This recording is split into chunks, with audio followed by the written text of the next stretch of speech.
બનાસકાંઠામાં આવેલી પાકિસ્તાનની આંતરરાષ્ટ્રીય સરહદ પર બીએસએફનું શૌર્ય, રાતના અંધકારમાં ભારતમાં પ્રવેશી રહેલા પાકિસ્તાની ઘૂસણખોરને કર્યો ઠાર।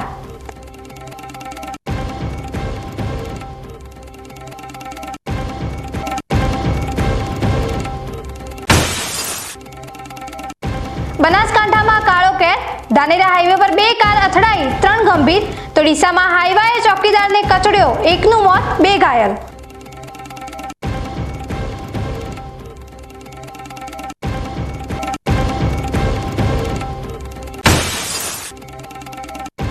વાવમાં તોફાની બનેલા કપિરાજ આતંકનો અંત, 10 દિવસ બાદ વન વિભાગની ટીમને કપિરાજને પાંજરામાં પૂરવામાં મળી સફળતા।